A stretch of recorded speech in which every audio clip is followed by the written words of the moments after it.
નમસ્તે વિદ્યાર્થી મિત્રો, રામાની ઇન્સ્ટિટ્યૂટમાં આપ સૌનું હાર્દિક સ્વાગત છે।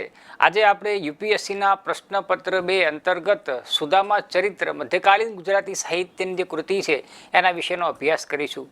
સુદામા ચરિત્ર એક યુપીએસસીના ગુજરાતી સાહિત્ય વિષયની અંદર પ્રશ્નપત્ર 1 અને પ્રશ્નપત્ર 2 બંનેમાં કામયાબ નીવડતી કૃતિ છે।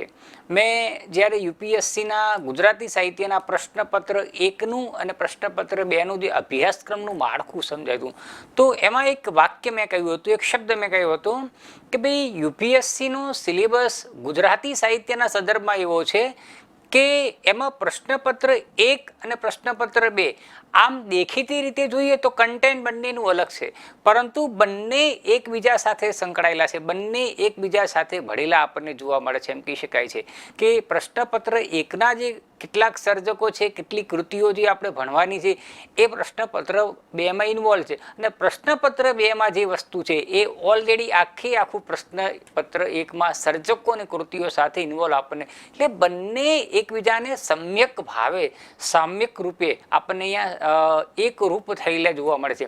એટલે આમ દેખીતી રીતે એકદમ તદ્દન કન્ટેન્ટ જુદું નથી, એકબીજા સાથે ભળેલું છે, એકબીજા સાથે એક રૂપતા ધરાવતું કન્ટેન્ટ જોવા મળે છે। તો આજના લેક્ચરની અંદર યુપીએસસીની પરીક્ષામાં વારંવાર પૂછાતો પ્રશ્નપત્ર 1 અને બંને પ્રશ્નપત્ર 1 અને પ્રશ્નપત્ર 2 બંનેમાં પ્રેમાનંદ પૂછાય છે અને બંનેમાં આખ્યાન સ્વરૂપ છે। આપણે પ્રશ્નપત્ર 1ના ખ વિભાગમાં આપણે આખ્યાનો વિશેની સમજ સાહિત્યિક સ્વરૂપોની અંદર આખ્યાન વિશેની સમજ મેળવવાની છે, અને એવો જ પ્રશ્ન છે પ્રશ્નપત્ર 2માં સુદામા ચરિત્રમાં। તો સુદામા ચરિત્રમાં પણ આખ્યાન કૃતિ છે, એટલે એમાં પણ આખ્યાનના સ્વરૂપો લક્ષણો ધ્યાનમાં રાખીને આપણે ચર્ચા કરીશું। તો આજના લેક્ચરની અંદર પ્રશ્નપત્ર 1માં આખ્યાનના લક્ષણો જણાવી પ્રેમાનંદનું આખ્યાન કવિ તરીકે મૂલ્યાંકન કરો। પ્રશ્ન 1 પછી બીજો પ્રશ્ન મારે જે તમને સમજાવવો છે એ પ્રશ્ન છે કે ભાઈ સુદામા ચરિત્રનું પ્રશ્નપત્ર 2ના સંદર્ભમાં સુદામા ચરિત્રનું આખ્યાન કાવ્ય તરીકે મૂલ્યાંકન કરો। તો આ બંને પ્રશ્નો એકબીજા સાથે સંકળાયેલા છે। તો આજે એક આપણે એવી સમજ મેળવવાની છે કે ભાઈ આખ્યાન શું છે, આખ્યાન કેવી રીતે બને છે, અને સુદામા ચરિત્રનું આખ્યાન કાવ્ય તરીકે મૂલ્યાંકન એના વિશે ચર્ચા કરીશું। પુનઃ મિત્રો, આજે આપણે જે પ્રશ્નની ચર્ચા કરવા જઈ રહ્યા છીએ એ દર વર્ષે લગભગ કમ્પલસરી રીતે પૂછાતો કવિ પ્રેમાનંદના સર્જન અને આખ્યાન સ્વરૂપ વિશેનો પ્રશ્ન છે। સુદામા ચરિત્રનું આખ્યાન કાવ્ય તરીકે મૂલ્યાંકન કરો। એ પ્રશ્ન વિશેની એક વિસ્તૃત ચર્ચા ઘણા બધા વિદ્યાર્થીઓમાં આખ્યાન શું છે, આખ્યાન કેવી રીતે બને છે એના વિશેના જુદા જુદા અનેક તર્ક વિતર્ક પ્રશ્નો હોય છે, જુદી જુદી સામગ્રી દ્વારા વિદ્યાર્થી જુદું જુદું લખીને લાવે છે। તો આખ્યાન વિશેની એક સ્પષ્ટ સમજ આપવાના હેતુથી આજના લેક્ચરનું આયોજન કર્યું છે, અને આ રામાની ઇન્સ્ટિટ્યૂટ દ્વારા એક નવતર પ્રયોગ જુદા જુદા પ્રશ્નોને ધ્યાનમાં રાખીને કરવામાં આવે છે, જેથી વિદ્યાર્થીના મનની અંદર જે તે પ્રશ્ન છે ખાલી કન્ટેન્ટ નહીં, કોઈ પણ સાહિત્યિક સ્વરૂપોની ઔપચારિક સમજ નહીં, પણ પરીક્ષાની અંદર આપણે એનો જવાબમાં કઈ મુદ્દાઓ કયા મુદ્દાઓને ધ્યાનમાં રાખીને કયા મુદ્દાઓની છણાવટ કરવી શકીએ એના વિશેની એક વિસ્તૃત ચર્ચા આજના લેક્ચરની અંદર કરવાનો ઉપક્રમ છે। તો વિદ્યાર્થી મિત્રો, આપ સૌનું શબ્દોથી પુનઃ હાર્દિક સ્વાગત છે। અને કવિ નર્મદે કહેલી જે પંક્તિ છે પુનઃ કહું છું કે યા હોમ કરીને પડો ફતેહ છે આગે, ચલો ને સહુ જંગ જીતવા, યા હોમ કરીને પડો ફતેહ છે આગે। અને આપણા એક જાણીતા ગઝલકારે પણ કહ્યું છે, બહુ સરસ મજાની વાત કરી છે, એમ કહી શકાય છે કે શ્રદ્ધા જ મને લઈ ગઈ મારી મંઝિલ સુધી, શ્રદ્ધા જ મને લઈ ગઈ મારી મંઝિલ સુધી, રસ્તો ભૂલી ગયો તો ખુદ દિશાઓ ફરી ગઈ। તો વિદ્યાર્થી મિત્રો, તમે તમારા ધ્યેયને યુપીએસસીના ધ્યેયને એવી રીતે વળગો, બીજી બધી જ બાબતો ભૂલી જાઓ, માત્ર ને માત્ર યુપીએસસીની સફળતા એ જ આપણું ધ્યેય છે। એમાં ગુજરાતી લિટરેચર તમને કેવી રીતે વધુમાં વધુ ઉપયોગી થઈ શકે, ઓપ્શનલ વિષય ગુજરાતી લિટરેચર તમને કેવી રીતે વધુના વધુ કામયાબ બનાવી શકે એ હેતુથી આજના લેક્ચરનું આયોજન કરવામાં આવ્યું છે। તો આજે આપણે સુદામા ચરિત્રનું આખ્યાન કાવ્ય તરીકે મૂલ્યાંકન કરો।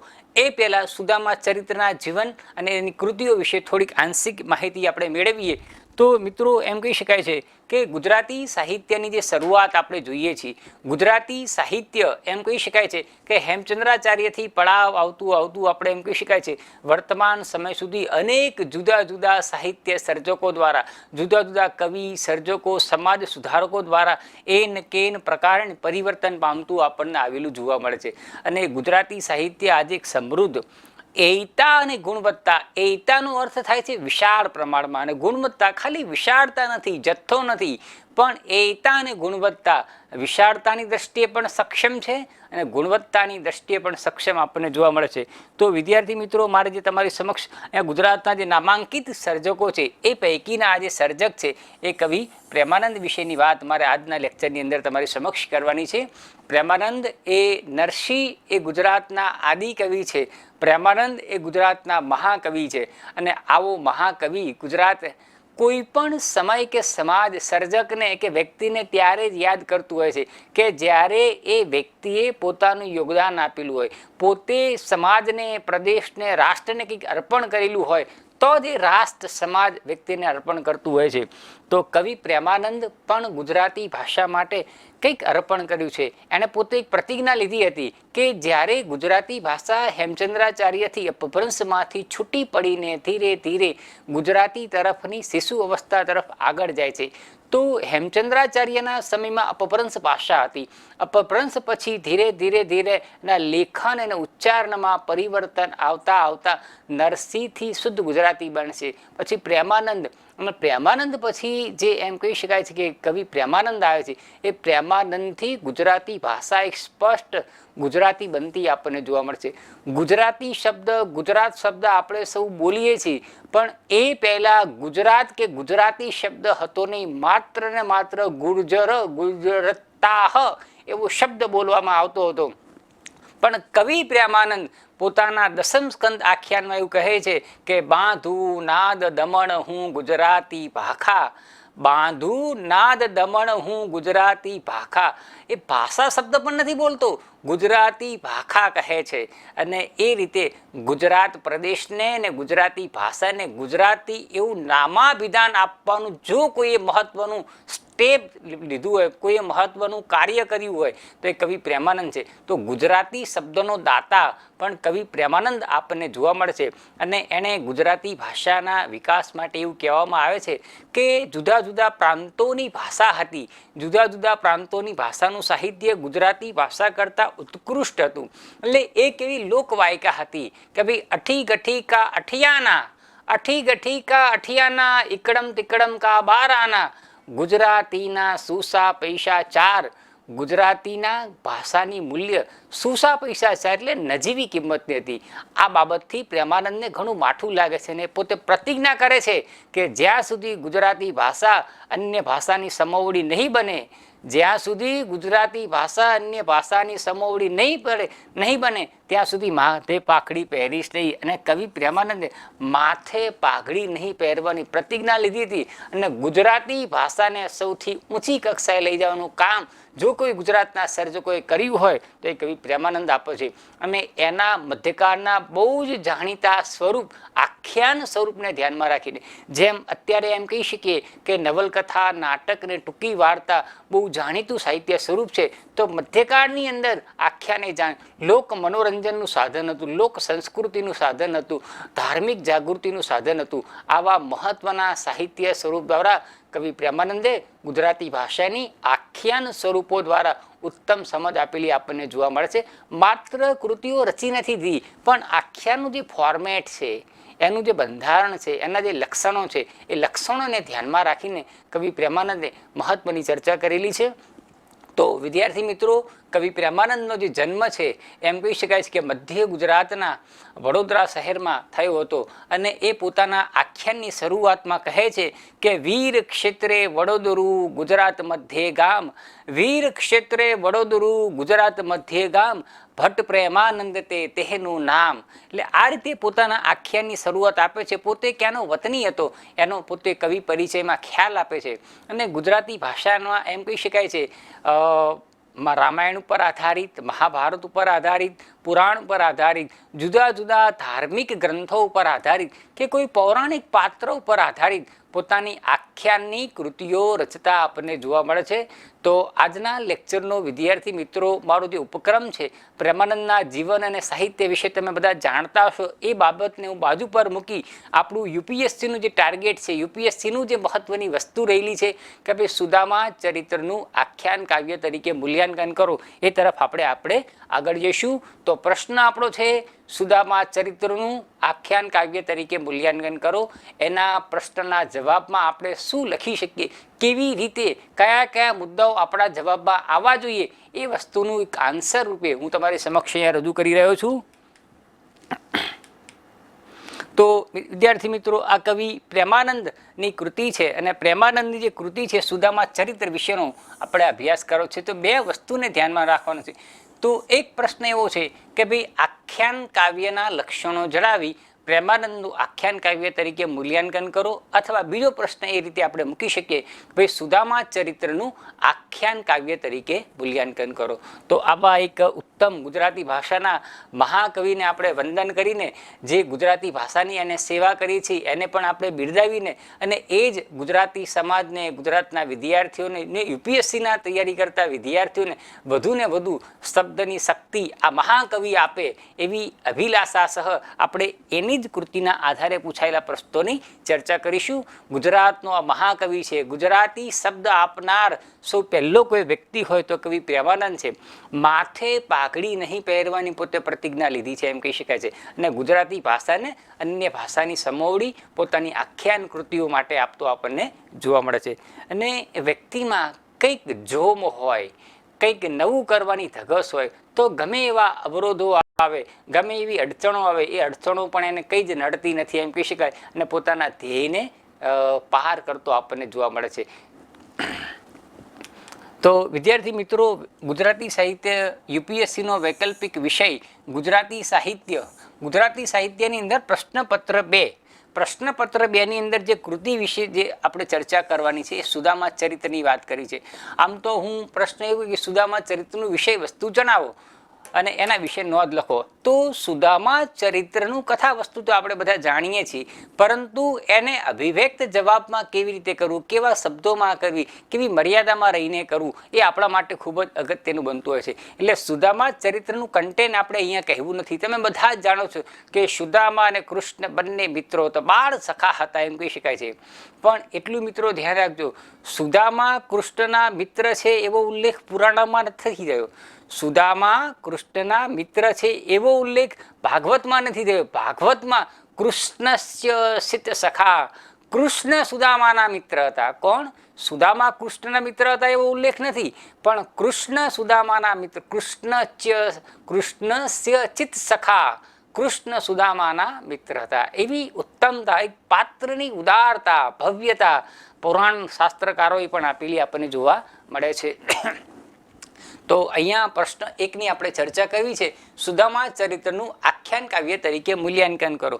આ પ્રશ્ન બહુ જ અગત્યનો છે, વારંવાર જુદી જુદી પરીક્ષામાં પૂછાતો પ્રશ્ન છે. એના વિશેની આપણે ચર્ચા કરી. કોઈ પણ કૃતિ હોય મિત્રો, નવલકથા હોય, આપણે પ્રશ્નપત્ર 1ની અંદર જુદા જુદા સાહિત્ય સ્વરૂપો, એમાં આખ્યાન છે, રાસ છે, પદ છે, પદ્ય વાર્તા છે, ભવાઈ છે, જુદા નવલકથા છે, નાટક છે, નિબંધ, એવા જુદા જુદા સાહિત્ય સ્વરૂપોનો અભ્યાસ કરીશું. એ દરેક સાહિત્ય સ્વરૂપોની આપણે એક સિરીઝ મૂકવાની છે કે ભાઈ આખ્યાન તો કેવી રીતે આખ્યાન બને, પદ્ય વાર્તા તો પદ્ય વાર્તામાં શું હોવું જોઈએ, નવલકથા તો નવલકથામાં શું હોવું જોઈએ, નાટક તો નાટકમાં શું હોવું જોઈએ. એવી જ રીતે આજના લેક્ચરની અંદર આખ્યાન બને છે તો આખ્યાન બનવા માટેની એની કેટલીક એક લાક્ષણિકતા છે, કેટલીક એવી રૂપરેખા છે, કેટલુંક એનું બંધારણ છે, કેટલાક એના લક્ષણો છે. એમાંથી જ ફલીભૂત થાય, એમાંથી જ એ સર્જકની શબ્દની શક્તિ પસાર થાય, ત્યારે જ એ આખ્યાન કૃતિ મિત્રો બનતી હોય છે. તો પુનઃ પ્રશ્ન વિશે વિસ્તૃત ગંભીરતાથી તમે વિદ્યાર્થી મિત્રો નોંધ લેજો, અને તમને જવાબમાં ખૂબ જ અગત્યતા વાળો પ્રશ્ન છે. તમે જુદા જુદા વર્ષના પ્રશ્નપત્રો જોશો તો તમને કયાસ આવશે કે કેટલી વાર આ પ્રશ્ન પરીક્ષામાં પૂછાઈ ગયેલો છે. તો સુદામા ચરિત્રનું આખ્યાન કાવ્ય તરીકે મૂલ્યાંકન કરો. તો મધ્યકાલીન ગુજરાતી સાહિત્યની આ કૃતિની અંદર સૌ પહેલા પેરેગ્રાફની અંદર આપણે એ રીતે શરૂઆત કરવી જોઈએ કે મધ્યકાલીન ગુજરાતી સાહિત્યમાં જુદા જુદા અનેક સાહિત્ય સ્વરૂપો જોવા મળે છે. એ પૈકીમાં પદ, આખ્યાન સ્વરૂપ પ્રચલિત હતા. આ ઉપરાંત રાસ, ફાગુ જેવા જુદા જુદા રાસ, ફાગુ, બારમાસી, પદ્ય વાર્તા, ગરબો, ગરબી જેવા જુદા જુદા અનેક સાહિત્ય સ્વરૂપો જોવા મળે છે. એમાં જે પ્રચલિત સાહિત્ય સ્વરૂપો હતા એમાં નરસિંહ મહેતાના પદ આવે, નરસિંહ મહેતા અને મીરાબાઈના પદ આવે, પાલણ અને પ્રેમાનંદના આખ્યાન આવે, કવિ અખા ભગતના છપ્પા આવે, કવિ શામળની પદ્ય વાર્તા આવે, દયારામની ગરબી આવે. આવા જુદા જુદા અને જૈન કવિઓના ફાગુ કાવ્યો પણ એટલા જ પ્રચલિત આપણને જોવા મળે છે. તો આમ જુદા જુદા અનેક સાહિત્ય સ્વરૂપો મધ્યકાલીન ગુજરાતી સાહિત્યની અંદર પ્રચલિત જોવા મળે છે.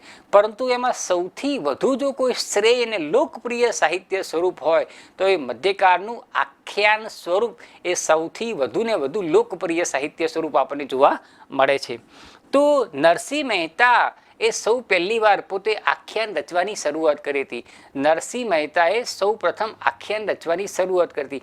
કદાચ એમનામાં આખ્યાન રચું છું એવી સભાનતા હશે કે કેમ, પરંતુ એમનું જે જાણીતું પદ સાહિત્ય સ્વરૂપ હતી એ પદ સાહિત્ય સ્વરૂપથી કંઈક નવું આપવા માટે પ્રયત્ન કરે છે અને એક નવું પદો માળાની, નવું પદોની એક સળંગ શૃંખલા સુદામા ચરિત્ર પર આધારિત રચે છે. એટલે નરસિંહ મહેતા એ પણ સુદામા ચરિત્ર આખ્યાનથી જ એક આખ્યાનનું બીજારોપણ કરીશું. તેથી આપણે કહી શકીએ કે આખ્યાનના આછા પાતળા બીજની શરૂઆત કવિ નરસિંહ મહેતાએ, આપણા આદિ કવિ નરસિંહ મહેતાએ તેના સુદામા ચરિત્રમાં કરેલી છે.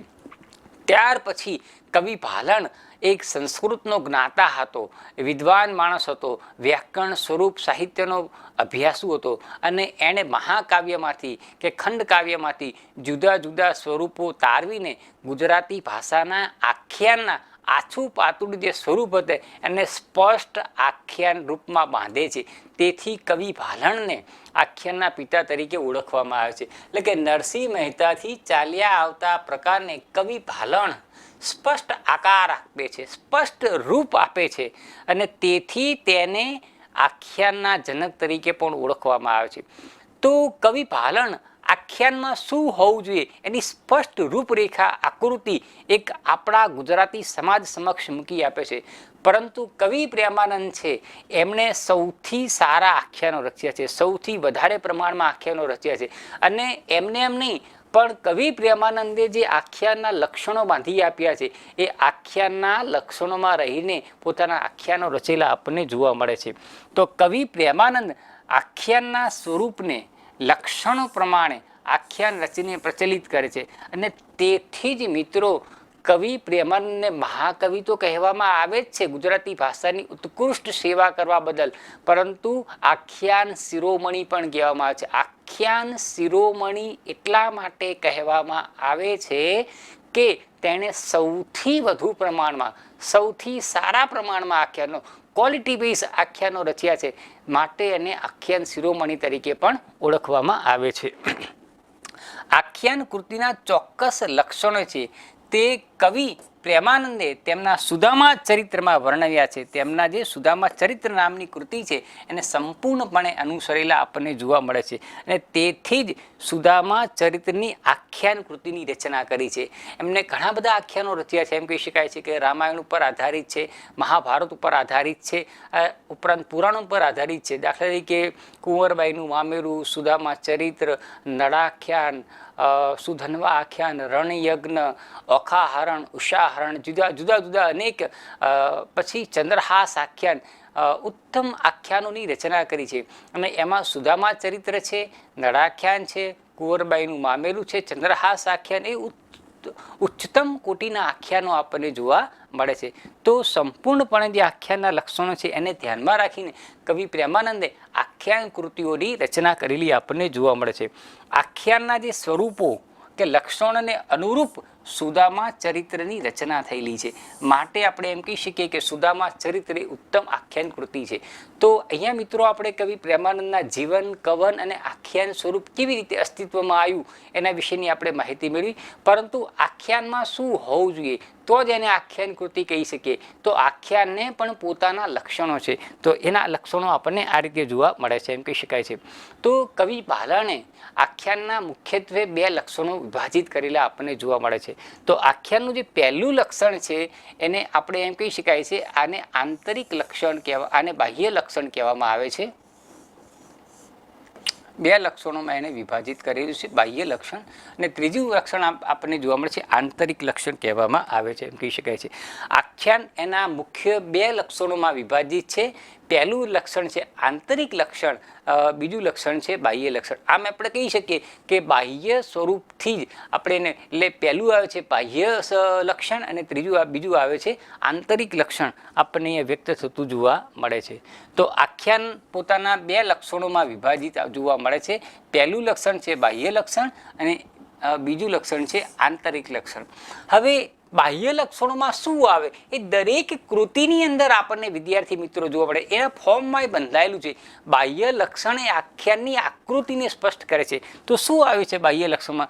તો આખ્યાનની શરૂઆત હંમેશા મંગલાચરણથી થાય છે. બીજું બે, કવિ પોતાનો પરિચય આપે છે. ત્રીજી વસ્તુઆત આ આખ્યાનનો આત્મા છે, કડવાબદ્ધ રજૂઆત એ આખ્યાનની રજૂઆત છે. બીજું કોઈ પણ સાહિત્યિક સ્વરૂપ એ પદ હોય, ગરબી હોય, ફાગુ હોય, રાસ હોય, છપ્પા હોય કે પદ્ય વાર્તા હોય, એમાં કડવા હોતા નથી. જ્યારે આખ્યાન એ તેના કડવામાં વિભાજિત હોય છે. એટલે આખ્યાનનું પ્રમુખ અને મહત્વનું જો કોઈ લક્ષણ હોય તો એ કડવાબદ્ધ રજૂઆત આપણને જોવા મળે છે. તો ત્રીજું મહત્વ. અને ચોથી વસ્તુ છે ફલશ્રુતિ. આ ચાર જે છે એ આખ્યાનના બાહ્ય લક્ષણો આપણને જોવા મળે છે, જેના દ્વારા આપણે આખ્યાન કૃતિ છે એવું સાબિત કરી શકીએ છીએ. ત્યાર પછી બીજી વસ્તુ આંતરિક લક્ષણો આવે છે. તો ભાઈ કૃતિની અંદર શું હોય? તો કૃતિની અંદર શું હોય? કથા વસ્તુ હોય છે, પાત્રાલેખન હોય છે, વર્ણન કલા ઉત્તમ હોય છે, નિરૂપણ કલા હોય છે અને સમાજ દર્શન આપણને જોવા મળે છે. આ એના વિદ્યાર્થી મિત્રો આપણને શું જોવા મળે છે? બાહ્ય આંતરિક લક્ષણો જોવા મળે છે. તો આખ્યાનના મુખ્યત્વે બે લક્ષણો છે, એક બાહ્ય લક્ષણ અને બીજું આંતરિક લક્ષણ. બાહ્ય લક્ષણની અંદર મંગલાચરણ હોય છે, કવિ પરિચય હોય છે, કડવાબદ્ધ રજૂઆત હોય છે અને ફલશ્રુતિ હોય છે. અને આંતરિક લક્ષણની અંદર કથા વસ્તુ, પાત્રાલેખન, વર્ણન કલા, રસ નિરૂપણ કલા, સમાજ દર્શન, આ મુદ્દાઓ આપણને આ વિદ્યાર્થી મિત્રો વ્યક્ત થતા જોવા મળે છે. તો તમને બધાને વિદ્યાર્થી મિત્રો એક આખ્યાનની રૂપરેખા સમજાઈ ગઈ હશે કે આખ્યાનના બે લક્ષણો છે, એક આંતરિક લક્ષણ અને બીજું બાહ્ય લક્ષણ આપણને જોવા મળે છે. હવે આની અંદર શું હોય કે દરેકની અંદર કેટલીક મુદ્દાઓ સંકળાયેલી હોય છે. તો મંગલાચરણની અંદર શું હોય છે, કવિ પરિચયની અંદર શું હોય છે, કડવાબદ્ધ રજૂઆતમાં શું હોય છે અને ફલશ્રુતિ શું હોય છે, એનું મૂલ્યાંકન આપણે સુદામા ચરિત્રના કૃતિના આધારે કરીશું. જેથી આપણો જે જવાબ છે કે ભાઈ સુદામા ચરિત્રનું આખ્યાન કાવ્ય તરીકે મૂલ્યાંકન કરો એ ચોક્કસ રીતે ફલીભૂત થતું આપણે જોઈ શકીએ છીએ. પછી બીજી વસ્તુ કથા વસ્તુ. તો ભાઈ આ કથા વસ્તુ સર્જકે ક્યાંથી લીધું છે? તો સુદામા ચરિત્રમાં એવું કહે છે કે સુણ રાજા પરીક્ષિત કે દસમ સ્કંદના 80મા અધ્યાયમાં કહું સુદામા ચરિત્ર, એમ કહીને પોતાનું કથા વસ્તુ ક્યાંથી લીધું એ કહે છે. પછી પાત્રો કયા કયા છે એના વિશેની વાત આપણને જોવા મળે છે. પાત્રો એ આખ્યાનને ઉઠાવ આપે છે, માત્ર આખ્યાનને નહીં, દરેક કૃતિને એક આખો ઉઠાવ આપતો આપણને જોવા મળે છે. ત્યાર પછી વર્ણન કલા. આ વર્ણન કલામાં સર્જકની જે શબ્દની આરાધના છે, શબ્દની શક્તિ છે, ભાષા શક્તિ છે, એનું દર્શન આપણને જોવા મળે છે. દાખલા તરીકે ઉદાહરણ આપું કે સુદામા જ્યારે દ્વારકામાં જાય છે અને કવિ પ્રેમાનંદે જે દ્વારકા નગરીનું વર્ણન કર્યું છે, કનક કોટી ચમકારા કરે, મણિયલ દમકે મોતી રે, તો આખું કનક કોટી ચમકાર સુવર્ણમય દ્વારકા નગરીનું અદ્ભુત વર્ણન કવિ પ્રેમાનંદે પોતાની શબ્દની શક્તિ દ્વારા કરેલું આપણને જોવા મળે છે. પછી રસ નિરૂપણ કલા. ભાવકને જકડી રાખવા માટે સર્જક જુદા જુદા રસો, એ હાસ્ય રસ હોય, કરુણ રસ હોય, વીર રસ હોય કે શૃંગાર રસનું નિરૂપણ કરતો હોય. તો કવિ પ્રેમાનંદ ઉત્તમ હાસ્ય કવિ પણ છે. જ્યારે સુદામા ચરિત્ર એમ કહી શકાય છે, સુદામાનું દિનહીન વર્ણન જુએ છે, સુદામાની દિનહીન સ્થિતિ જુએ છે અને 2 ટંકનું પૂરું ખાવ એટલે એનું શરીર કૃશ થઈ ગયું. દુબલા પાતળા સુદામાને જોઈને ભગવાન શ્રી કૃષ્ણ કહે છે કે સુદામા તમારું આવું શરીર કેમ થઈ ગયું છે? ત્યારે એવું કહે છે કે શું ભાભી અમારા વઢકણા રે, શું ભાભી અમારા વઢકણા રે. તો આવા વાક્યો ઉમેરીને ગંભીર પરિસ્થિતિને કવિ પ્રેમાનંદ હળવાશ ભરી રીતે પણ રજૂ કરે. પ્રેમાનંદ એમ કહી શકાય સુદામાની કરુણ પરિસ્થિતિ નિરૂપે છે. એમાં કરુણ રસનું વર્ણન આપણને જોવા મળે છે.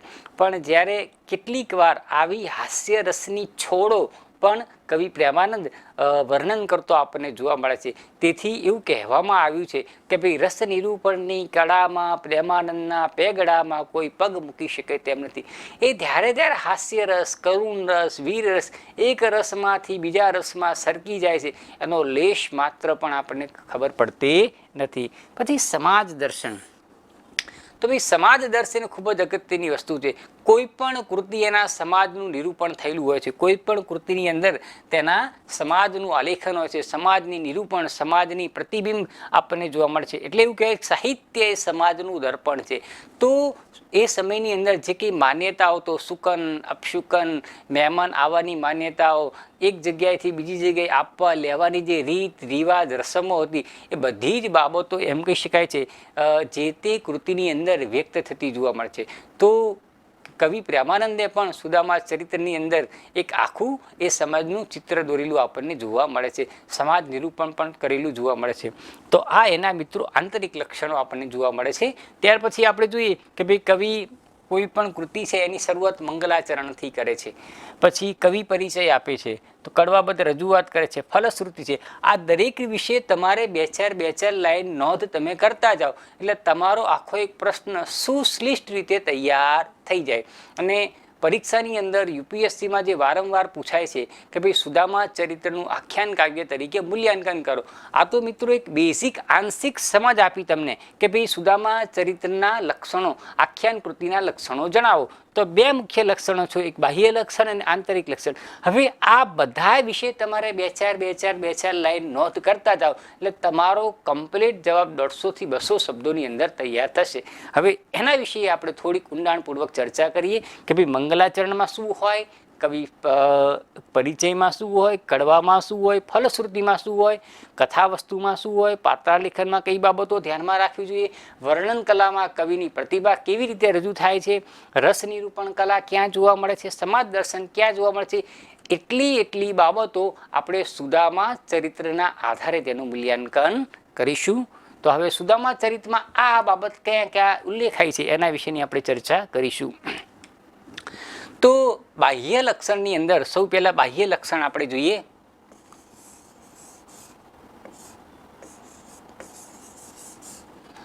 આખ્યાનના લક્ષણોની જ્યારે પણ ચર્ચા કરીએ તો સૌથી પહેલું જે આવશે બાહ્ય લક્ષણો આવશે. બાહ્ય લક્ષણોની અંદર સૌથી પહેલું જે આવે છે મંગલાચરણ. તો કોઈ પણ મંગલાચરણ એવી વસ્તુ છે માત્ર આખ્યાનમાં જ હોય છે એવું નથી. મધ્યકાળની લગભગ એ પદ્ય વાર્તા હોય કે ફાગુ કાવ્ય હોય કે આખ્યાન હોય એની અંદર દરેક કવિ પોતાની કૃતિની શરૂઆત મંગલાચરણથી કરે છે. તો મંગલાચરણથી શરૂઆત કરવા પાછળનું કારણ એ છે કે કવિ પોતાની કૃતિ નિર્વિઘ્ને સંપન્ન થાય એ હેતુથી પોતાના ઈષ્ટદેવ, ગુરુદેવ કે ગણપતિ કે માતા સરસ્વતીને વંદન કરીને પોતાની કૃતિની શરૂઆત કરતો જોવા મળે છે. એમ કવિ પ્રેમાનંદે પણ મંગલાચરણ ખૂબ જ સરસ રીતે કરેલું આપણને જોવા મળે છે. વાંચીએ આપણે કે ભાઈ આખ્યાનની શરૂઆત કવિ મંગલાચરણથી કરે છે. તો મંગલાચરણ કરવા પાછળનું કારણ એ છે કે કવિ પોતાની કૃતિ નિર્વિઘ્ને સારી રીતે સંપન્ન થાય એવા હેતુથી ભગવાન ઈષ્ટદેવને પ્રાર્થના કરે છે. અને સુદામા ચરિત્રમાં પણ કવિ પ્રેમાનંદે મંગલાચરણ કર્યું છે અને કહ્યું છે સુદામા ચરિત્રમાં કે ઈષ્ટદેવ સરસ્વતી માતા ગજાનંદ ગણપતિ અને ગુરુદેવની પ્રાર્થના કરે છે અને પોતાની કૃતિની નિર્વિઘ્ને સંપન્ન થાય એની પ્રાર્થના કરે છે. અને કહ્યું છે એણે સુદામા ચરિત્રમાં કહ્યું છે એમ કહી શકાય છે, શ્રી ગુરુદેવને ગણપતિ સમરું, શ્રી ગુરુદેવને ગણપતિ સમરું, અંબાને સરસ્વતી પ્રબળ ગતિ વિમળ મતી અતિ પામીએ રે. પુનઃ જો બહુ અદ્ભુત એમ કહી શકાય છે પ્રેમાનંદે પોતાનો લય અને શબ્દની શક્તિ દ્વારા મંગલાચરણ ઈષ્ટદેવની પ્રાર્થના કરી છે. શ્રી ગુરુદેવને ગણપતિ સમરું, અંબાને સરસ્વતી પ્રબળ ગતિ વિમળ મતિ અતિ પામીએ રે, પ્રબળ ગતિ વિમળ મતિ અતિ પામીએ રે. તો એવો પ્રાસ જો તમે અહીંયા એમ કહી શકાય છે, ગતિ મતિ અતિ, જો સરસ મજાનો પ્રાસ કવિ પ્રેમાનંદે. તો અહીંયા એનું ભાષા શક્તિનું કૌશલ્યતા, એક કવિ તરીકેની સમૃદ્ધતા પણ અહીંયા એના મંગલાચરણમાં વ્યક્ત થતી જોવા મળે છે. તો કવિ પ્રેમાનંદે સુદામા ચરિત્રમાં ઈષ્ટદેવને પ્રાર્થના કરી છે, સરસ્વતી માતાને પ્રાર્થના કરી છે, ગણપતિને પ્રાર્થના કરી છે અને ગુરુદેવને પ્રાર્થના કરીને પોતાની કૃતિની શરૂઆત કરતો આપણને જોવા મળે છે. તો પહેલું મંગલાચરણ લક્ષણ જોયું. હવે ત્યાર પછી કથા વસ્તુ, બીજું જે લક્ષણ આપણને જોવા મળે છે કે ભાઈ કવિ પ્રેમાનંદે પોતે જે આખ્યાન લીધું છે એનું કથા વસ્તુ ક્યાંક ને ક્યાંક ભારતીય કે ગુજરાતની ધાર્મિક સંસ્કૃતિમાં પડેલું રહેલું આપણને જોવા મળે છે. અને એમણે સરસ મજાની વાત કરી છે અને કહ્યું છે કે કવિએ કથા વસ્તુ શામાંથી લીધું છે તેનો સંદર્ભ એ પોતાની કૃતિની શરૂઆતમાં જણાવે છે. તો સુદામા ચરિત્રનું કથા વસ્તુ ક્યાંથી લીધું છે એનો એક અણસાર સુદામા ચરિત્રના પહેલા કડવાની અંદર મંગલાચરણ પછી કવિએ આપ્યો છે. તો સુદામા ચરિત્ર કહેવા પાછળનું આખું રીઝન છે એમ કહી શકાય છે. ભાગવત એ વ્યક્તિના જીવનને તો સુધારે છે, પણ જીવનને સુધારતા સુધારતા મૃત્યુને પણ સુધારે છે એમ કહી શકાય છે. તમે બધા એક વાતથી પરિચિત હશો કે પરીક્ષિત નામનો એક રાજા હતો. પરીક્ષિત રાજાને 7 દિવસ પછી એક તક્ષક નાગ કરડશે અને એનું મૃત્યુ થશે. એને ખબર પડી છે કે 7 દિવસ પછી મારું મૃત્યુ નિશ્ચિત છે, તો હવે મારે શું કાર્ય કરવું જોઈએ? તો પરીક્ષિત રાજા પોતાના મૃત્યુ સુધારવા માટે જુદા જુદા પ્રયત્ન કરે છે. તો એમને નારદજી મળે છે અને નારદજી કહે છે તમે ભાગવત સાંભળો તો તમારા મૃત્યુનો ઉદ્ધાર થશે, તમારું કલ્યાણ થશે. પણ ભાગવત કોઈ એમને સંભળાવા જેવો શ્રેષ્ઠ શ્રોતા મળતો નથી. અને સુખદેવજી મહારાજ મળે છે અને સુખદેવજી મહારાજ આ 7 દિવસની ભાગવત કથાનું પારાયણ સુખદેવજીને કહે છે. તો એમાં એ સુદામા ચરિત્રની વાત પણ આપણને, એટલે કે પરીક્ષિત રાજાને ભાગવત સંભળાવવા માટે સુદામા ચરિત્રનું આલેખન કરેલું આપણને જોવા મળે છે. તો કહ્યું છે એમ કહી શકાય છે, સુખદેવ કહે સાંભળ રાજા, સુખદેવ કહે સાંભળ રાજા પરીક્ષિત પૂર્ણ પવિત્ર, 10મ સ્કંદ અધ્યાય 80 મેં કહું સુદામા ચરિત્ર. તો સુદામા ગમે તેમ પ્રેમાનંદે પોતાના ખિસ્સામાંથી લઈને નથી મૂકી દીધું, એનો ઉલ્લેખ આપણના પુરાણોમાં થયેલો છે એમ કહી શકાય છે. સુખદેવ કહે સાંભળ રાજા પરીક્ષિત પૂર્ણ પવિત્ર, 10મ સ્કંદ અધ્યાય 80 મેં કહું સુદામા ચરિત્ર. તો 10મ સ્કંદ નામના 80મા અધ્યાયમાં સુદામા ચરિત્રની વાત થયેલી છે.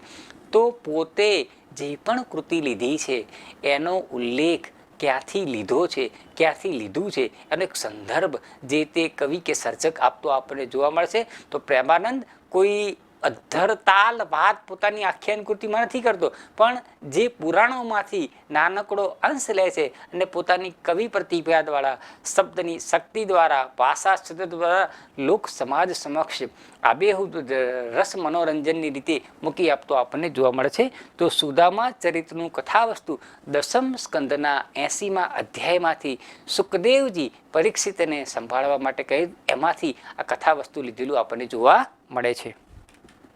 બીજી વસ્તુ આપણને જોવા મળે છે કે ભાઈ કડવાબદ્ધ રજૂઆતો છે. ત્રીજું મહત્વનું બાહ્ય લક્ષણ આપણને જોવા મળે છે કે આખ્યાનનું મહત્વનું લક્ષણ છે. કડવાબદ્ધ રજૂઆત એ આખ્યાનનું મહત્વનું લક્ષણ આપણને જોવા મળે છે. અને આખ્યાન કેવું સ્વરૂપ છે કે જુદા જુદા કડવાની સંખ્યા નિશ્ચિત નથી હતી. કોઈમાં 20 કડવા હોય, 15 કડવા હોય, 25 કડવા હોય, 50 કડવા, અને નળાખ્યાને 65 કડવામાં પણ વિભાજિત થયેલું આપણને જોવા મળે છે. તો સુદામા ચરિત્ર 23 કડવામાં વહેંચેલું આપણને જોવા મળે છે. કડવાના 3 ભાગ હોય છે, એક ઢાળ, મુખબંધ, ઢાળ અને વલણ. કડવું 3 ભાગમાં વહેંચાયેલું હોય છે. પહેલું જે અણસાર આપણને જોવા મળે છે એને મુખબંધ કહેવામાં આવે છે.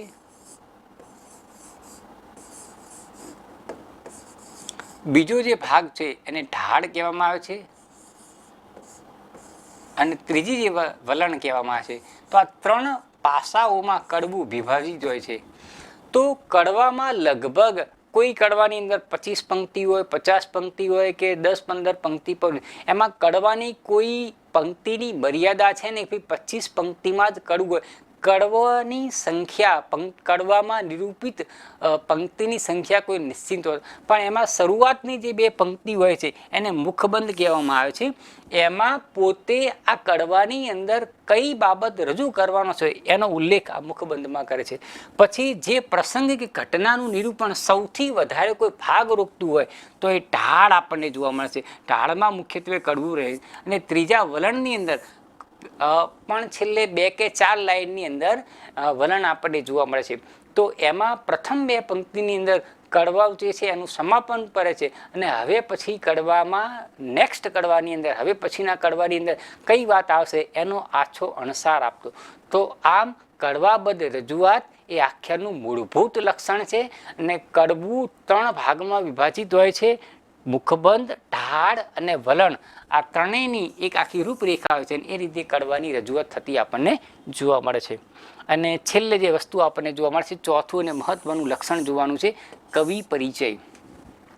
તો પોતે કૃતિ રચી છે, કઈ જગ્યાએ રચી છે, ક્યાં રચી છે, કોના આશ્રય સ્થાને રચી છે, કયા માસમાં રચી છે, કઈ તિથિ એની શરૂઆત ક્યારે પૂરી થઈ, એનો આછો ઉલ્લેખ કવિ પોતાના આખ્યાનની અંદર આપતો છે. તો કવિ પ્રેમાનંદ પોતાનો પરિચય આપતા દરેક આખ્યાનની અંદર કહે છે, એમ સુદામા ચરિત્રમાં પણ એમણે કહ્યું છે કે ભાઈ સુદામા ચરિત્ર કવિ પ્રેમાનંદે આ આખ્યાન ક્યાં ક્યારે રચ્યું તેનો નિર્દેશ કરે છે. કહ્યું છે એણે એમ કહી શકાય છે કે વીર ક્ષેત્રે વડોદરું ગુજરાત મધ્યે ગામ. જુઓ અહીંયા આ એનો પોતાનો એક પરિચય આપ્યો છે એણે.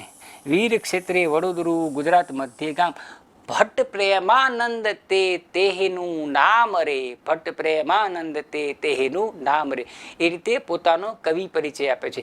પછી મહત્વનું, ક્યાં ને ક્યારે રચ્યું ત્યાંનો પણ કોઈક સર્જક ઉલ્લેખ કરતો છે. તો કવિ પ્રેમાનંદે પણ સુદામા ચરિત્ર ક્યાં રચ્યું છે? કહ્યું છે કે સંવંત 1738 શ્રાવણ સુદ નિદાન તિથિ તૃતીયાને ભૃગુવારે પદબંધ કીધું આખ્યાન. પદબંધ કીધું આખ્યાન.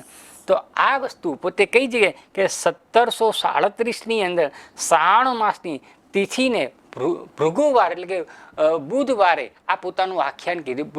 ભૃગુવારે કે આ આખ્યાન પદબંધ કીધું આખ્યાનની એણે શરૂઆત કરેલી આપણને પદબંધ કીધું આખ્યાન. તો આ રીતે પોતે કૃતિ ક્યાં રચી છે, કયા વર્ષમાં રચી છે, ક્યારે એની શરૂઆત કરી હતી એનો ઉલ્લેખ આપણને કરતો જોવા મળે છે. તો અગાઉ વિદ્યાર્થી મિત્રો આપણે જોયું કે ભાઈ આખ્યાનના જે બાહ્ય લક્ષણો કયા છે એ બાહ્ય લક્ષણો વિશેની આપણે ચર્ચા કરી. હવે ત્યાર પછી આખ્યાનની અંદર શું છે, અને આ બધી જ જે ચર્ચાઓ કરી છે એ સુદામાને ધ્યાનમાં રાખીને કરી છે. સુદામા કૃતિમાં એનો કયો અણસાર છે, જે કંઈ પણ કાવ્ય પંક્તિ લીધી છે એ સુદામા ચરિત્રમાંથી લીધી, તો જ આપણો જવાબ સાચો બને કે ભાઈ સુદામા ચરિત્રનું આખ્યાન કાવ્ય તરીકે મૂલ્યાંકન કરો. હવે બીજું જે મહત્વની લાક્ષણિકતા આપણે જોવાની છે કે એનું બાહ્ય આંતરિક લક્ષણો આપણે જોવાના છે. તો એનું આંતરિક લક્ષણો કયા છે એના વિશેની આપણે વાત કરીશું. અને ચોથું બાહ્ય લક્ષણનું મહત્વનું છેલ્લું અંતિમ લક્ષણ ફલશ્રુતિ આવે છે. તો કોઈ પણ કૃતિ તમે યુપીએસસીની તૈયારી કરો છો તો એનું ફળ જો તમારી સમક્ષ ના હોય ને તો કોઈ પણ વ્યક્તિ કે વિદ્યાર્થી એ વાંચે નહીં. તમે સુદામા ચરિત્ર વાંચો નહીં, હું સુદામા ચરિત્ર ભણાવું નહીં. એટલે કોઈ પણ કૃતિનો ઉદ્દેશ હોય છે, હેતુ હોય છે, ફળ હોય છે, એમ કહી શકાય છે. તો સુદામા ચરિત્રમાં પણ કહ્યું છે આખ્યાનને અંતે કવિ આખ્યાન સાંભળવાથી શું લાભ થશે તે જણાવે છે. તો કહ્યું છે એણે સુદામાનું ચરિત્ર સાંભળે તેનું દુઃખ દરિદ્ર જાય, ભવ દુઃખ વામે મુક્તિ પામે, મળે માધવરાય. તો અહીંયા પોતે સુદામા ચરિત્રના સાંભળવાથી ભગવાનની પ્રાપ્તિ થાય છે. જેમ સુદામાને કૃષ્ણ મળ્યા હતા અને એના જીવનનું કલ્યાણ થયું હતું, એમ સુદામા ચરિત્રનું વાંચનથી આપણા જીવનનું કલ્યાણ થશે. એવો પુણ્ય ભાવ, એવું કાર્ય, શુભ કાર્ય આપણા જીવનની અંદર બનશે, એવી અભિલાષા છે પોતે ફલશ્રુતિ કરે છે. તો વિદ્યાર્થી મિત્રો આપણે અગાઉ જોયા કે અહીંયા આપણે જે સુદામા ચરિત્રના જે લક્ષણો હતા એ લક્ષણો વિશેની આપણે અહીંયા રજૂઆત કરી. હવે એના પછી આપણે જોવું છે બીજું જે લક્ષણ છે આંતરિક લક્ષણ આપણને જોવા મળે છે. તો આંતરિક લક્ષણમાં કઈ કઈ બાબતો સંકળાયેલી છે એના વિશેની આપણે ચર્ચા કરીશું. તો પહેલી વસ્તુ આ જે હવે ચર્ચા કરવી છે આંતરિક લક્ષણો, જે આખ્યાનું જે બીજું લક્ષણ છે એ પૈકીનું આંતરિક લક્ષણ. હવે પહેલું વસ્તુ આપણે કે વિષય વસ્તુ, તો એ સુદામા ચરિત્રમાં વિષય વસ્તુ કે દરેક કૃતિમાં કથા વસ્તુ કે વિષય વસ્તુ હોય છે. તો સુદામા ચરિત્રમાં પણ પૌરાણિક પાત્ર સુદામાના જીવનની ગાથા વર્ણવવામાં આવેલી છે. તો સુદામા ચરિત્રનું જે કથા વસ્તુ છે એ દસમ સ્કંદના 80મા અધ્યાયમાંથી લેવામાં આવ્યું છે. અને એની અંદર સુદામાના જીવનની શરૂઆત, કૃષ્ણ સાથેનો મિલાપ અને જે સુદામાની જે દરિદ્ર પરિસ્થિતિ છે અને બંને વચ્ચેની જે મિત્રતા છે, બંને વચ્ચે ભગવાન અને ભક્ત વચ્ચેનું જે ઋણાનુબંધ છે, ભક્તિભાવનું જે આલેખન છે, એની વાર્તા, એની કથા પુરાણોમાં જે કહી છે એનું કથા વસ્તુ કવિ પ્રેમાનંદે પોતાની શબ્દ શક્તિ દ્વારા, ભાષા શક્તિ દ્વારા રજૂ કરેલું આપણને જોવા મળે છે. તો સુદામાના જીવન અને કૃષ્ણની મૈત્રી કે ભગવત ભાવનાનું નિરૂપણનું કથા વસ્તુ આપણને સુદામા ચરિત્રમાં જોવા મળે છે. તો આ એક એનો ઉલ્લેખ આપણને જોવા મળે છે. હવે બીજી વસ્તુ, બીજું જે મહત્વનું લક્ષણ આપણને જે જોવા મળે છે, કૃતિ છે.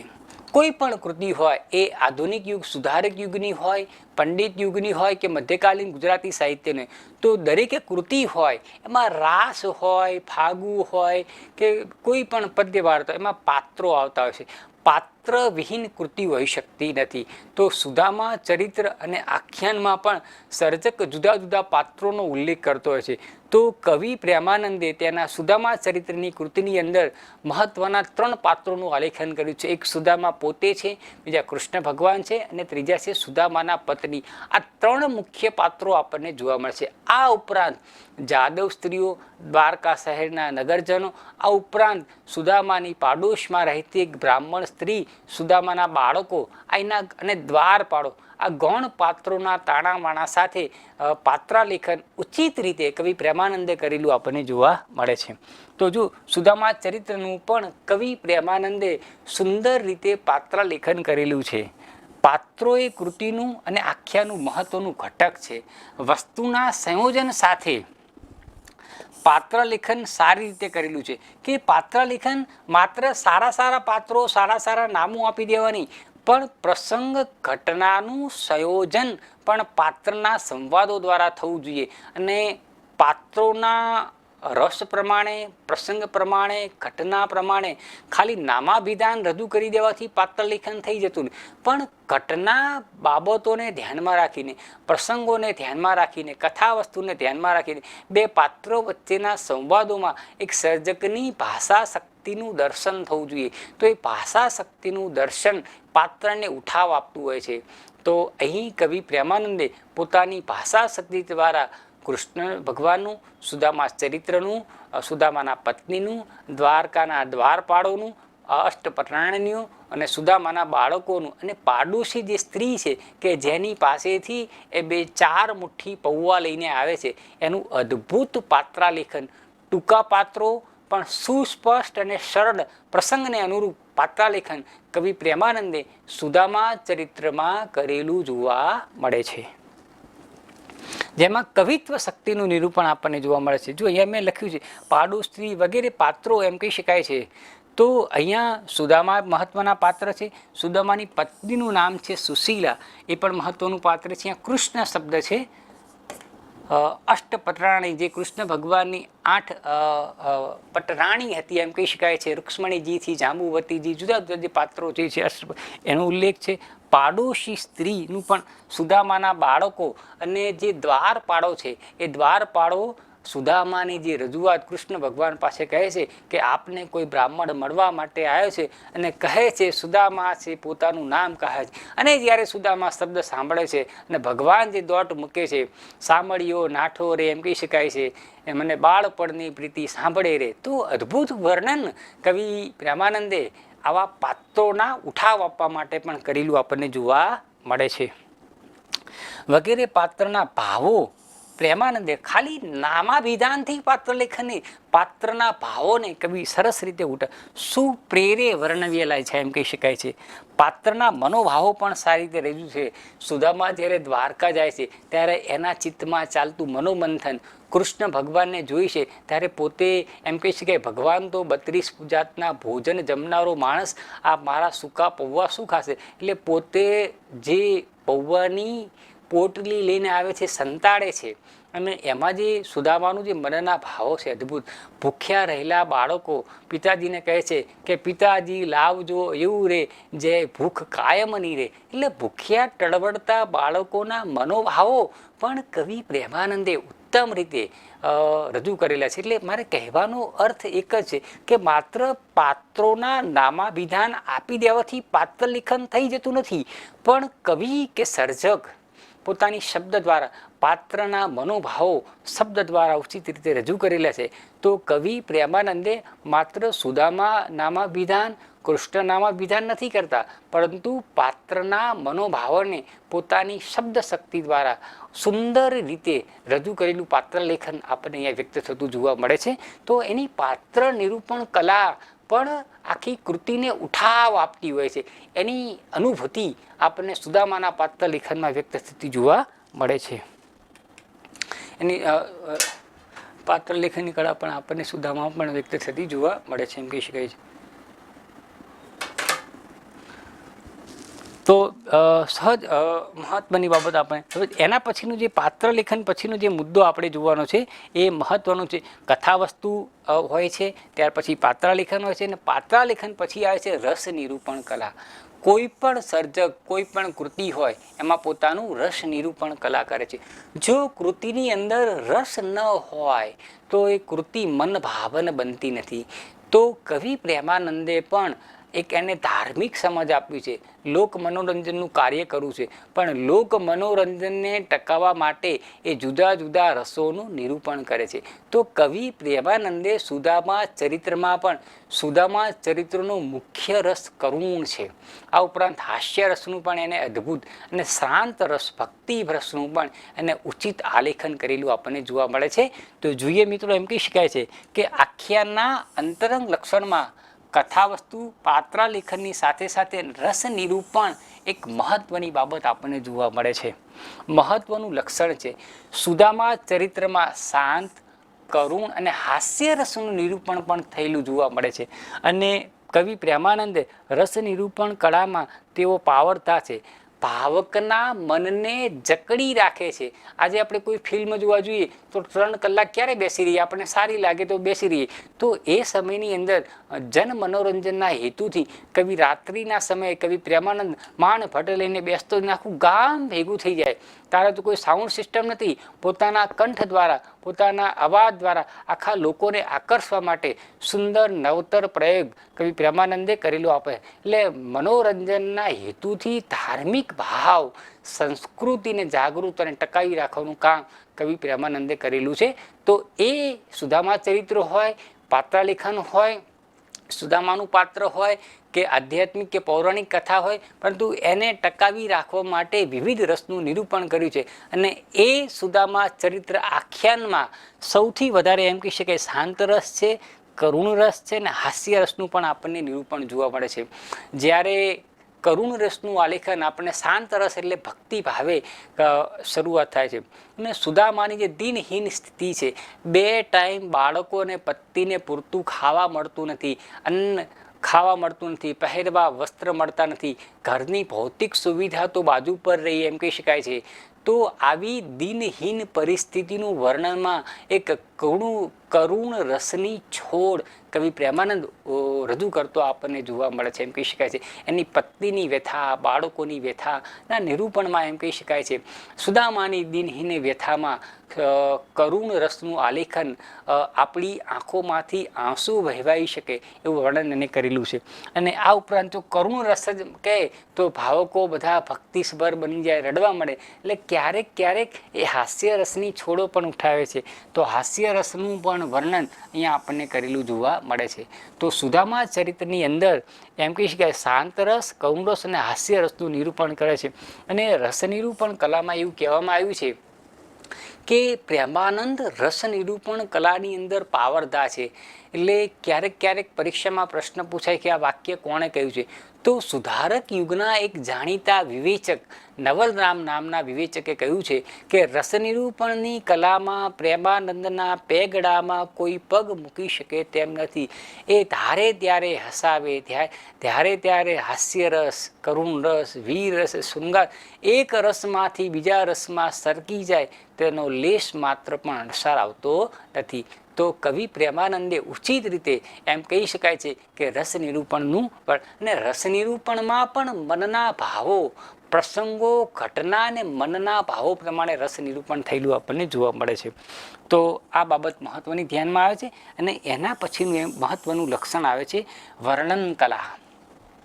તો આંતરિક લક્ષણોની અંદર કથાવસ્તુ આપણે જોયું, પાત્રલેખન જોયું, ત્રીજો મુદ્દો રસ નિરૂપણ કલા જોયું, અને ચોથો જે મુદ્દો આપણને જોવા મળે છે વર્ણન કલા. કવિ પ્રેમાનંદ આ ઇવન કોઈ પણ સાહિત્ય સ્વરૂપ હોય તો એમાં સર્જકની શબ્દ શક્તિ, ભાષા શક્તિ ખૂબ કામયાબ નીવડતી હોય છે. તો કવિ પ્રેમાનંદ મહાકવિ છે. ભાષાનું શબ્દ ભંડોળ તેની પાસે અપાર છે અને એના દ્વારા એ વર્ણન કલા કરતો છે. કોઈ પણ પાત્રના મનના ભાવોને રજૂ કરવા માટે, એમાં રસોનું વર્ણન કરવા માટે, કથા વસ્તુને સારી રીતે રજૂ કરવા માટે વર્ણન કલા ખૂબ મહત્વની હોય છે. અને વર્ણન કલામાં એ ક્યારેક અલંકારોનો ઉપયોગ કરે, છંદોનો ઉપયોગ કરે, ભાષા સમૃદ્ધિનો પણ ઉપયોગ કરતો આપણને જોવા મળે છે. અને વર્ણન કલા દ્વારા જ પ્રસંગનો, ઘટનાનો, રસનો અને પાત્રને ઉઠાવ મળતો આપણને જોવા મળે છે. તો કવિ પ્રેમાનંદની વર્ણન કલા પણ અદ્ભુત છે. અને જુદી જુદી અનેક જગ્યાએ સુપ્રેરીને સારું વર્ણન કર્યું છે. તો કઈ કઈ જગ્યાએ એની વર્ણન કલા સુદામા ચરિત્રમાં ખીલી ઉઠી છે, તો જોઈએ કે વર્ણન કળા એ આખ્યાનનું મહત્વનું ઘટક છે. કવિ પ્રેમાનંદે સુદામા ચરિત્રના ગૃહસ્થ જીવનનું વર્ણન છે. તો સુદામા અને કૃષ્ણ બંને એમ કહી શકાય છે કે શાંતિપુની ઋષિના આશ્રમમાં પોરબંદરમાં સાથે ભણે છે અને ભણીને બંને છૂટા પડે છે. ભગવાન રાજા બને છે અને સુદામા પોતે પોતાનું જે અયાચક વ્રત સાથે જીવન નિર્વાહ કરે છે. અને અયાચક વ્રત હોવાને કારણે ખૂબ જ દિનહીન પરિસ્થિતિ છે. એના બાળકો ભૂખ્યા રહે છે, પત્ની ભૂખી રહે છે, પોતાને પણ ક્યારેક ઘણા સમય સુધી જમવાનું મળતું નથી. તો આવી દિનહીન સ્થિતિની અંદર પહેરવા વસ્ત્ર નથી, ખાવા અન્ન નથી જેવા વર્ણનમાં કરુણ રસ આપણને અદ્ભુત રીતે વ્યક્ત થયેલું જોવા મળે છે. પછી જીવનનું વર્ણન પણ અદ્ભુત રીતે કે નીચા ઘર ભીતળિયા. એનું ઘર કેવું છે કે એકદમ નીચું ઘર છે. ભીતળિયા એટલે કે પેલી માટીની ગારો જે આવે એ પણ ઉખડી ગયેલું છે. શ્વાન માંઝર આવે છે ચડી દે. તો અહીંયા એવું ઘર છે કે શ્વાન માંઝર નીચું એવું ઘર છે, તૂટી જાય એવી દિવાલો છે. એવા શ્વાન એટલે કે બિલાડી અને કૂતરા જેવા પ્રાણીઓ પર ચડીને ઉતરીને આવી શકે એવું એનું વર્ણન, દરિદ્ર અવસ્થાનું વર્ણન કરેલું આપણને જોવા મળે છે. તો બીજી તરફ સુદામા પોતાના પત્નીની વિનંતી સ્વીકારીને ભગવાનના દર્શન કરવા માટે દ્વારકા જાય છે. અને દ્વારકા એ સોનાની નગરી હતી એવું કહેવામાં આવે છે. અને એ સોનાની નગરીના દર્શન કરે છે. અને સોનાની નગરીના દર્શન કરતા પ્રેમાનંદે જે શબ્દો આપ્યા છે, જે દ્વારિકાનું વર્ણન કર્યું છે, અદ્ભુત વર્ણન કલા છે. આવી કલ્પના કવિના ચિત્તમાં જ આવી શકે. કોઈ ઉત્તમ સર્જક હોય એમાં જ મિત્રો આવી શક્તિ આપણને જોવા કહ્યું છે કે કનક કોટી ચમકારા કરે, મણિમય દમકે રત્ન જડિયા. કાંગરે શબ્દ છે. કનક કોટી ચમકારા કરે, મણિમય રત્ન જડિયા કાંગરે. તો અદ્ભુત વર્ણન આપણને અહીંયા કનક કોટી, કનક એટલે કે સોનાની, એમ કહી શકાય છે કે સુવર્ણ મંદિર છે, ત્યાં રાજમહેલ છે, ત્યાં સોનાના ચમકારા, અહીંયા મણિમય રત્ન ધમકે. તો સુવર્ણમય જે નગરીની સમૃદ્ધિ છે, દ્વારકાની જે સુવર્ણ નગરીની સમૃદ્ધિ છે, તેનું અદ્ભુત વર્ણન આવા નાના નાના વાક્યો દ્વારા કવિ પ્રેમાનંદે અદ્ભુત રીતે કરેલું આપણને જોવા મળે છે. અહીંયા એમ કહી શકાય સુદામાની દિનહીન સ્થિતિનું વર્ણન કર્યું છે, અહીંયા દ્વારકાની સમૃદ્ધિનું વર્ણન કરેલું જોવા મળે છે. અને ત્રીજી વસ્તુ કે જ્યારે સુદામા એમ કહી શકાય છે કૃષ્ણ પાસે જાય છે ત્યારે ધાતુ પાત્ર નહીં કર સહવા. એની પાસે સારું પાત્ર માગવા માટેનું સારું પાત્ર પણ નથી, વસ્ત્ર નથી સમખાવા. જીર્ણ વસ્ત્રો થયેલા છે ને એવા વસ્ત્રોમાં પોતે દ્વારકા જતો આપણને જોવા મળે છે. આમ સુદામા ચરિત્રમાં સુદામાના જીવનમાં, દ્વારકાના નગરીમાં અને સુદામાના મનોભાવોમાં આપણને વર્ણન કલા પ્રેમાનંદે અદ્ભુત રીતે રજૂ કરેલી આપણને જોવા મળે છે. પ્રેમાનંદની વર્ણન કલાને અને રસ નિરૂપણ કલાને વિદ્યાર્થી મિત્રો આપણે સલામ કરવી પડે, માટે જ એને મહાકવિ કહેવામાં આવેલો જોવા મળે છે. તો આમ એની વર્ણન કલા ખીલી ઉઠી છે. પ્રસંગો, ઘટનાને, પાત્રોને, મનના ભાવોને, રસને ઉત્કૃષ્ટ રીતે રજૂ કરવામાં કવિ પ્રેમાનંદને વર્ણન કલામાં એ વર્ણન કલા કરે છે. ખાલી શબ્દો નહીં, એ પ્રાસ પણ રચે છે. તમે જુઓ, ચમકારા કરે, અહીંયા કાંગરે ચમકારા કરે, અહીંયા પ્રાસ રચેલો છે. અહીંયા ભીતળિયા પડી, અહીંયા આવે છે ચડી, તો બંનેનો પ્રાસ રચેલો પણ આપણને વ્યક્ત થતું જોવા મળે છે, એમ કહી શકાય છે. તો સહવા સાજુ ધાતુ પાત્ર નથી કર સહવા, સાજુ વસ્ત્ર નથી સમખાવા. તો જો અહીંયા બંને એમ કહી શકાય છે પ્રાસ રચે છે. એટલે કવિ વર્ણન કરે છે તો એક ખૂબ સભાનતાથી, ભાષાશક્તિથી, ભાષાને અલંકારો દ્વારા એક સૌંદર્ય આપતો કવિ પણ આપણને અહીંયા વ્યક્ત થતો જોવા મળે છે. અને એના પછીનું જે મહત્વનું છે સમાજ દર્શન. તો સમાજ દર્શન એ અગાઉ પણ મિત્રો મેં કહ્યું હતું કે સાહિત્ય એ સમાજનું દર્પણ છે. સાહિત્ય એ સમાજનું દર્પણ છે અને એ જે તે કાળની કૃતિમાં, જે તે યુગની કૃતિમાં એના સમાજનું વર્ણન પર થયેલું હોય છે. તો સુદામા ચરિત્રમાં પણ એમ કહી શકાય કે સમાજનું દર્શન અહીંયા આપણને વ્યક્ત થતું જોવા મળે છે. સમાજ દર્શન એ દરેક કૃતિના સમયે સમયે થતું આવ્યું છે. સુદામા ચરિત્રમાં પણ સમાજના મનોભાવો, સ્થિતિ, પરિસ્થિતિનું દર્શન કરેલું આપણને જોવા મળે છે. દાખલા તરીકે આપણી પાસે કોઈ વસ્તુ ન હોય તો બાજુના પાસે ઓછીની વસ્તુ લેવા જવી. બે મિત્રો વચ્ચેની જે પરોપકારતા છે, બ્રાહ્મણનો જે અયાચક વૃત્તિનો જે ભાવ છે એ પણ આપણને અહીંયા સુદામા ચરિત્રમાં વ્યક્ત થતો જોવા મળે છે. તો આમ આપણે જોઈએ કે સુદામા ચરિત્ર જે કવિ ભાલણે જે એના આખ્યાનો રચ્યા હતા, એક બાહ્ય લક્ષણ અને આંતરિક લક્ષણ. બાહ્ય લક્ષણની આપણે જોઈએ તો મંગલાચરણ આવે, કથા વસ્તુ આવે, ત્યાર પછી કડવાબદ્ધ રજૂઆત આવે ને ફલશ્રુતિ, આ એના બાહ્ય લક્ષણ આપણને જોવા મળે છે. આંતરિક લક્ષણની આપણે જોઈએ કે કથા વસ્તુ આવે, પાત્ર નિરૂપણ આવે, રસ નિરૂપણ કલા આવે અને ત્યાર પછી સમાજ દર્શન આવે. તો આ મુદ્દાઓમાં સુદામા ચરિત્ર વ્યક્ત થતું જોવા મળે છે અને દરેક મુદ્દાને કવિ પ્રેમાનંદે આખ્યાનસભર રજૂઆત કરેલી છે. તેથી આપણે એમ કહી શકીએ કે સુદામા ચરિત્ર આખ્યાન લક્ષણોમાંથી પસાર થતી પ્રેમાનંદની એકલાની નહીં પણ ગુજરાતી સાહિત્યની એક મહત્વની કૃતિ છે. આમ સુદામા ચરિત્ર એ ઉત્તમ આખ્યાન કાવ્ય છે. આ રીતે આપણા પ્રશ્નનું આપણે સમાધાન કરી શકીએ છીએ, સમાપન કરી શકીએ છીએ. તો વિદ્યાર્થી મિત્રો, આજના લેક્ચરની અંદર જે આપણો ઉપક્રમ હતો કે ભાઈ સુદામા ચરિત્રનું આખ્યાન કાવ્ય તરીકે મૂલ્યાંકન કરો, પુનઃ વિહંગાવલોકન કરીએ કે પહેલો પેરેગ્રાફ છે એમાં મધ્યકાલીન ગુજરાતી સાહિત્યના જુદા જુદા સ્વરૂપોનો ઉલ્લેખ કરવો, બીજા પેરેગ્રાફની અંદર આખ્યાનના લક્ષણો જણાવવા. પુનઃ એકવાર જરા રિવિઝન રૂપે આપણે જોઈ લઈએ કે આપણો જે પ્રશ્ન જે ચર્ચા કરી સુદામા ચરિત્રનું આખ્યાન કાવ્ય તરીકે મૂલ્યાંકન કરો, તો આખ્યાન કાવ્યની અંદર મધ્યકાલીન ગુજરાતી સાહિત્યના જુદા જુદા સ્વરૂપોનું અને આખ્યાનનું મહત્વ દર્શાવવું એ આપણને જોવા મળે છે. તો સુદામા ચરિત્ર એના આખ્યાનના લક્ષણોને અનુસરતી કૃતિ છે. ત્યાર પછી આખ્યાનના જે લક્ષણો છે એની આપણે વાત કરવાની છે. આખ્યાનના બે લક્ષણો છે, એક બાહ્ય લક્ષણ ને આંતરિક લક્ષણ. બાહ્ય લક્ષણમાં મંગલાચરણ, કવિ પરિચય, કડવાબદ્ધ રજૂઆત અને ફલશ્રુતિ છે.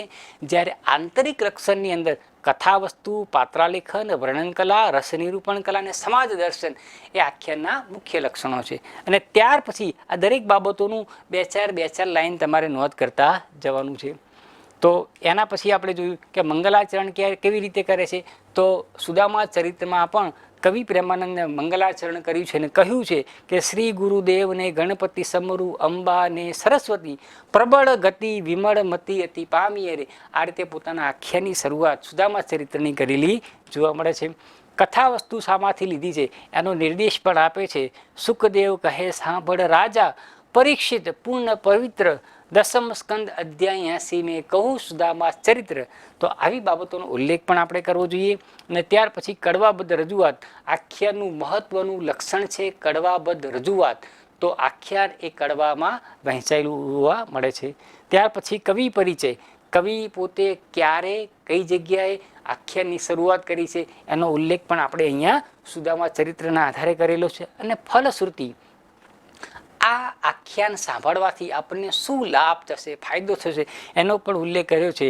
કે કહ્યું કે સુદામા ચરિત્રનું સાંભળે તેનું દુઃખ દરિદ્ર જાય, ભવ દુઃખ પામે વામે, મુક્તિ પામે મળે માધવરાય, મળે માધવરાય. તો અહીંયા માધવરાય ભગવાનની પ્રાપ્તિ થશે એવો ભાવ ફલશ્રુતિમાં આપણને જોવા મળે છે. ત્યાર પછી આંતરિક લક્ષણની અંદર કથા વસ્તુ ક્યાંથી લીધી છે એનો ઉલ્લેખ આવ્યો છે. કયા કયા પાત્રો છે, માત્ર પાત્રોના નામો ન કહેતા પાત્રના મનોભાવોનું પણ આલેખન આપણે થવું જોઈએ. મહત્વના પાત્રો અને ગૌણ પાત્રોનો પણ નિર્દેશ આપણે કરવો જોઈએ. ત્યાર પછી રસ નિરૂપણ કલા. તો ભાઈ પ્રેમાનંદે સુદામા ચરિત્રમાં કયા કયા રસોનું નિરૂપણ કર્યું છે? શાંત રસ, કરુણ રસ અને હાસ્ય રસનું નિરૂપણ કરેલું આપણને જોવા મળે છે. તો નીચા ઘર ભીતળિયા પડી શ્વાન આવે છે માંઝાર. તો અહીંયા મિત્રો એમ કહી શકાય છે એની કરુણ રસનું આલેખન જોવા મળે છે. ત્યાર પછી વર્ણન કલા. તો વર્ણન કલા એ પાત્રને ઉઠાવ આપે છે, કથા વસ્તુને ઉઠાવ આપે છે અને રસને પણ ઉઠાવ આપે છે. તો કવિ પ્રેમાનંદે સુદામાના જીવનની જે દરિદ્ર સ્થિતિ છે એનું વર્ણન, સુદામા જ્યારે દ્વારકા જાય છે તેના મનના ભાવોનું વર્ણન, અને દ્વારકા ગયા પછી દ્વારકા નગરીનું વર્ણન, અને ત્યાર પછી દ્વારકાથી પાછા પોતાને ઘેર આવે છે તેનું વર્ણન પણ ખૂબ જ સુંદર રીતે કરેલું શબ્દની શક્તિ દ્વારા કવિ પ્રેમાનંદે વર્ણન કરેલી જોવા મળે છે.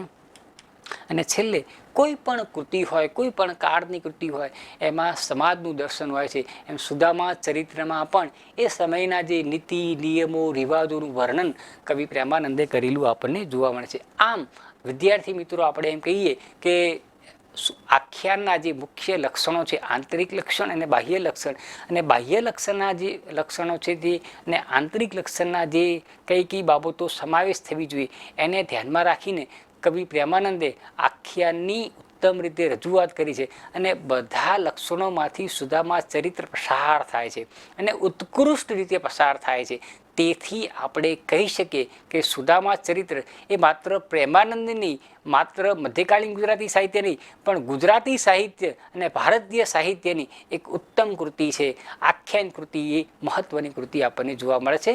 તો અહીંયા વિદ્યાર્થી મિત્રો આજનું લેક્ચર આપણે અહીંયા અટકીએ છીએ. Thank you all students. આપનો ખૂબ ખૂબ આભાર.